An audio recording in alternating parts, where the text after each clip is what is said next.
I want you to be honest with me. What is the scariest moment in your life? Is it taking a penalty kick in the World Cup final? No, that is easy. The scariest moment is standing in front of a stranger, wanting to say something intelligent, and suddenly your mind goes blank.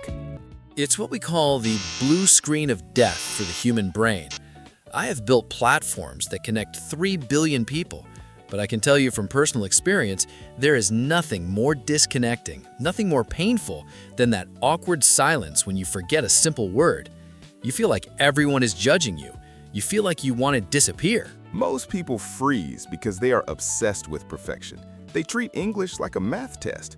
But in the real world, nobody cares about your grammar score. They care about your confidence. Today, Mark and I are going to teach you how to never freeze again.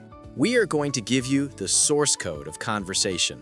We will teach you the bridge technique and the psychological stall tactics that CEOs, politicians, and athletes use to look completely in control, even when they have absolutely no idea what to say. We are deleting the fear. We are installing confidence. Let's rewrite your mindset right now.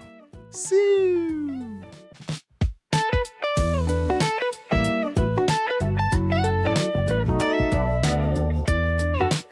Welcome back, guys. I am Cristiano, and sitting next to me is a man who changed how the world communicates. He usually works behind a screen, but today he is here to help us hack the most difficult software of all, the English language. Mark Zuckerberg. Thanks for having me, Cristiano. It's great to be here. You know, people think I'm just a tech guy, but I've actually spent years studying languages: Mandarin, Latin, Hebrew. And the one thing I've learned is that the biggest barrier to fluency isn't vocabulary, it's latency. Latency. I like that word. Explain it to him, Mark. Latency is the lag time between having a thought and speaking it. When you freeze, it's usually because your brain is trying to load too much data at once. You're trying to translate, check grammar, and worry about your accent all at the same time. The system crashes. Exactly. In football, if you think too much about the pass, you lose the ball. You have to play on instinct. In English, if you listen to that internal referee in your head, the one screaming, "Mistake, mistake," you will never speak. We need to fire that referee. Right, we want to optimize your processing speed. And listen, guys, we put a lot of work into analyzing this. If you learn just one trick today that saves you from an awkward silence, you have to hit that like button. It tells the algorithm that this content is valuable. And you know I appreciate a good algorithm. And subscribe. Mark connects the world, but I conquer it. Join the winning team. Smash that button. Let's start with the first solution. What do you do when your mind goes blank? Most people just stop talking. They freeze. Their eyes get wide. That is the worst thing you can do. Silence is the enemy. Silence creates tension. When you stop talking, the other person thinks, "Did he understand me? Is he stupid? Is the conversation over?" You must keep the ball rolling. Exactly. In tech, when a page is loading, we put a spinning wheel or a loading bar. Why? To tell the user, don't panic, the system is working. You need a verbal loading bar. We call these stalling phrases. These are phrases that mean absolutely nothing, but they buy you 3, 4, or even 5 seconds to think. They give your brain oxygen. My favorite one for high-pressure situations, like when I'm testifying in Congress or doing a tough interview, is, "That is an interesting question. Let me think about that for a second." I love that. It makes you look smart. It makes you look thoughtful. Deep down, you are panicking, but on the outside, you look like a philosopher. It changes the dynamic. Instead of looking confused, you look like you are carefully considering your answer. Another great one is, "How can I put this?" How can I put this? Ideally, we want a solution that is, how can I put this, scalable. Right. It signals to the listener, I know the concept, I am just selecting the perfect word. It maintains your status. I use a different one in sports interviews. When they ask me a tricky question about a teammate or a referee, I say, well, to be honest with you. To be honest with you is a classic chunk. It builds trust. Yes, to be honest with you buys me time to calm down so I don't say something that gets me fined. Also, try repeating the question. Mark, if I ask you, what is the future of VR? What do you do? I would say, what is the future of VR? That is the key question, isn't it? Well, Boom. You just bought 6 seconds. In football, 6 seconds is an eternity. You can run half the field in 6 seconds. In conversation, 6 seconds is enough time to find the word you lost. the key is to make it sound natural. Don't say it like a robot. Say it with feeling. That's a really good point. Is much better than, Let me see. You know what I mean. It's like, actually, these are your best friends. Keep them in your pocket. Okay, Mark, you are explaining this very logically, but you're human. You've been in thousands of meetings. Tell us a story where you froze or where you tried to communicate and it went terribly wrong. Oh man, I have quite a few. Being a CEO doesn't save you from being awkward. In fact, sometimes it amplifies it because everyone is analyzing your every word. The spotlight is always on. I know that feeling. So this was a few years ago. I was trying to change my leadership style. I wanted to be more relatable, less corporate. I wanted the younger employees, the Gen Z interns, to feel like I understood their culture. You wanted to be the cool boss. Exactly, which is hard for me, obviously. So I kept hearing people use the phrase Netflix and chill. I saw it in memes, I saw it in chats. To me, logically, Netflix means movies and chill means relaxing. So Netflix and chill means relaxing while watching a movie. It's a perfect equation. Oh no. Mark, I think I know where this is going. So we had a massive all-hands meeting, thousands of employees. We had just finished a very intense launch week. Everyone was exhausted. I grabbed the microphone for the closing speech. Please tell me you didn't say it. I did. I said, "Okay, everyone, incredible work this week. I am so proud. Now please go home, order some pizza, and Netflix and chill with your colleagues." You told your employees to Netflix and chill with each other? Yes, I said it with so much confidence. I thought I was being generous.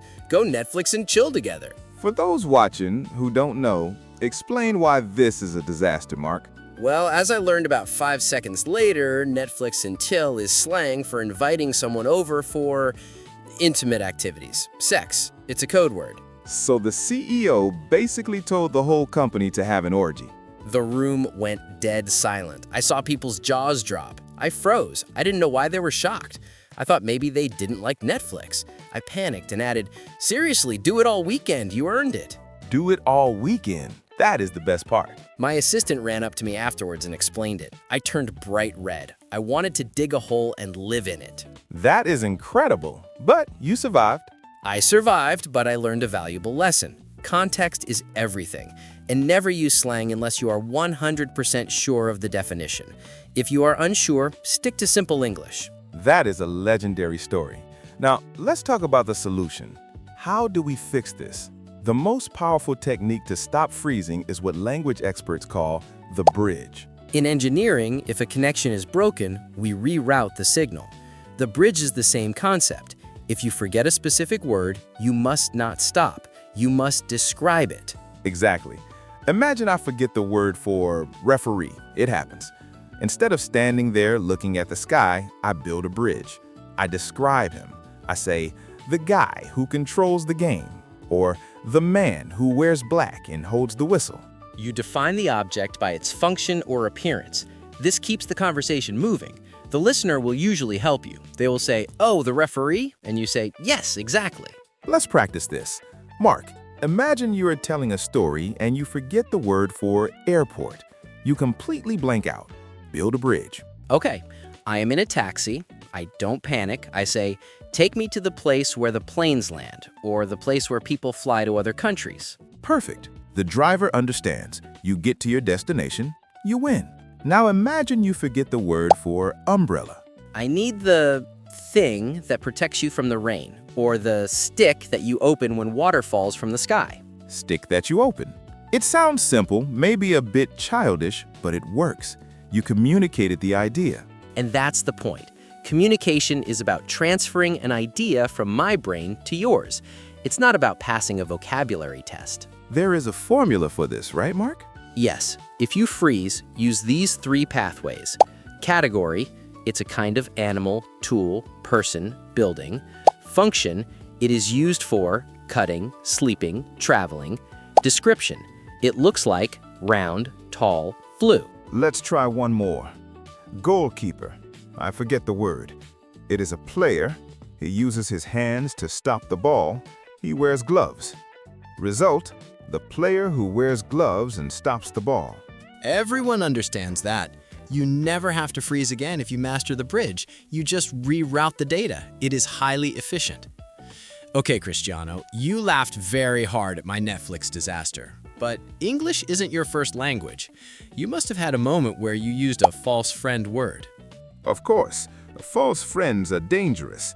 These are words that sound the same in Portuguese or Spanish and English, but mean totally different things. Like actually and actualmente. Exactly, but mine was worse. This was early in my career.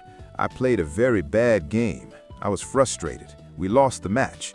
I wanted to face the press and tell them that I was ashamed of my performance. Okay, in Portuguese, ashamed is embaraçado. Yes, embaraçado.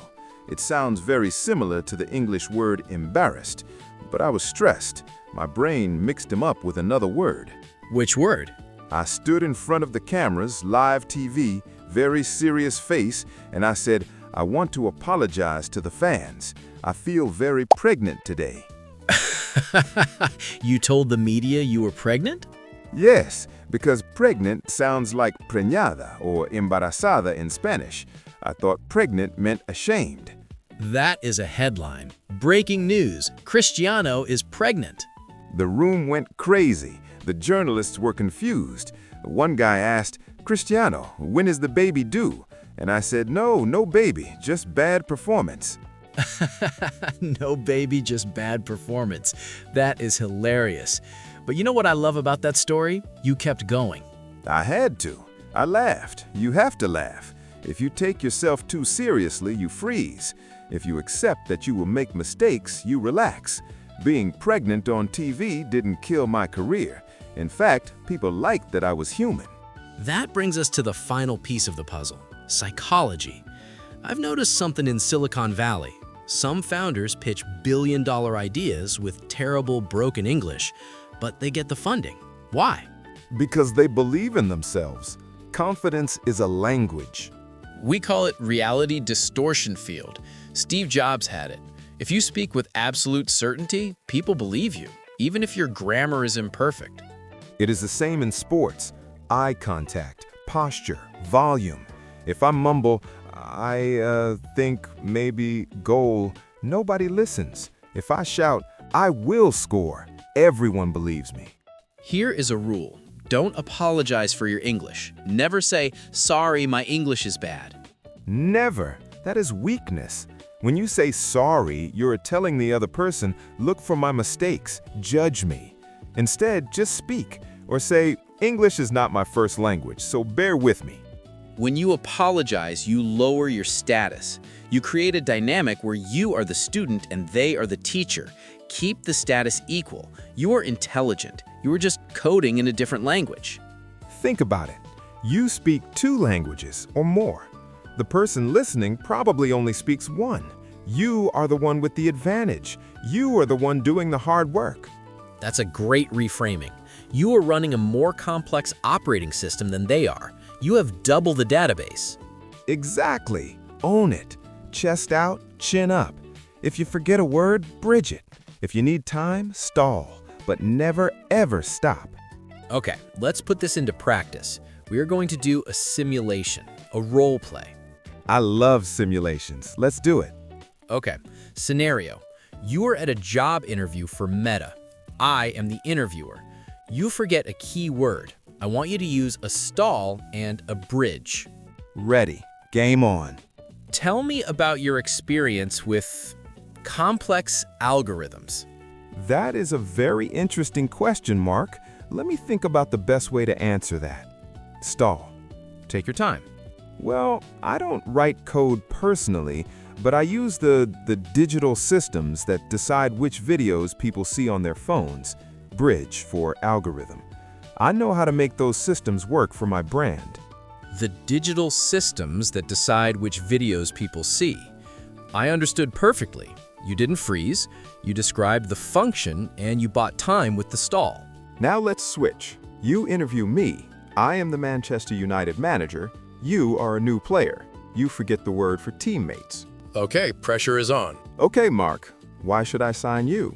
How do you treat the other people in the locker room? How do I treat them?